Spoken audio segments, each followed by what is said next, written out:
తీసానండి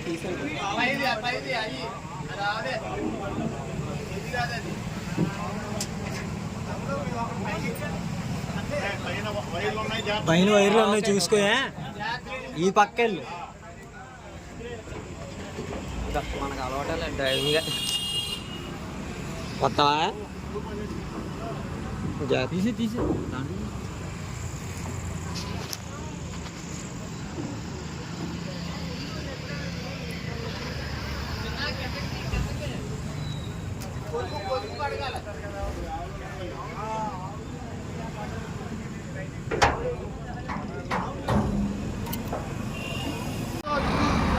ఆ రోజున గోవుల్ని హత్యకి వెళ్తుంటే మా హిందూ కార్యకర్తలు చూసి ఆ వ్యాన్లో వెళ్తుంటే అక్కడ ఆ గోమాతలు అరుస్తుంటే సౌండ్ నారేటి ఊడుతుందని చెప్పేసి అని మా హిందూ కార్యకర్తలు చూసి అక్కడ ఆఫ్ చేసి 111 కాల్ చేసి పోలీస్ డిపార్ట్మెంట్ వారికి తెలియజేశారు.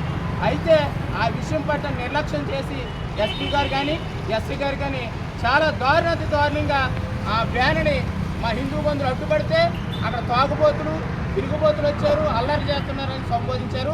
ఇది చాలా తప్పు, చాలా బాధాకర విషయం. ఎందుకంటే నిన్న అక్కడ నేను 5 గంటల నుంచి నేను అక్కడే ఉన్నాను. ఆ వ్యాన్ అయితే ఎక్కడైతే ఆఫ్ చేశారో మా హిందూ కార్యకర్తలు అక్కడే ఉండి నేను మొత్తం కూడా పరిశీలించాను. అక్కడ ఏంటంటే ఆ వ్యాన్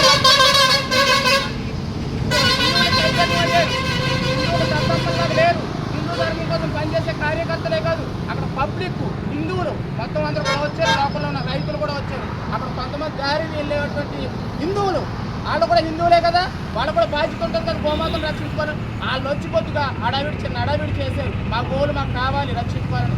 దానికి హిందూ ధర్మం కోసం పనిచేసే కార్యకర్తలు తాగేసి వచ్చి అడావిడి చేస్తున్నారని చెప్పి సంబోధించారు. ఇది చాలా తప్పు, నేను ఖండిస్తున్నాను. కాబట్టి ఏదైతే డిపార్ట్మెంట్ వారు ఉన్నారో దయచేసి మా ధర్మం నాశనం అయిపోతుంది. ఒక ఎసరానాయుండి నేను ధర్మం కోసం వచ్చానంటే హిందూ ధర్మం ఎంత నాశనం అయిపోతుందో మీరు ఆలోచించాలి.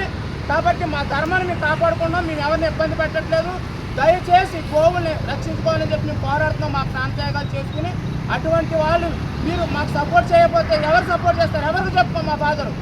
ఒక పక్క హిందూ ధర్మం హిందూ దేవాలయాల మీద దాడులు జరుగుతున్నాయి, హిందూ ధర్మం కోసం పనిచేసేటువంటి కార్యకర్తల మీద దాడులు జరుగుతున్నాయి, హిందూ దేవాలయ భూములు కబ్జాకు గురైపోతున్నాయి, గోహత్యకి వెళ్ళిపోతున్నాయి.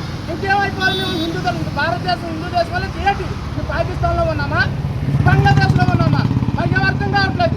ఇప్పటికైనా తెలుసుకుని దయచేసి ఎస్పీ గారు ఎస్సీ గారు అలాగే ప్రతి డిపార్ట్మెంట్ కూడా దయచేసి మాకు సపోర్ట్ చేసి ఈ భారతదేశంలో మీరు ఒక బాధ్యులుగా ఉంటారని నేను ఆశిస్తున్నాను. జై శ్రీరామ్, భారత్ మాతాకి జై, జై గోమాత, జై శ్రీరామ్.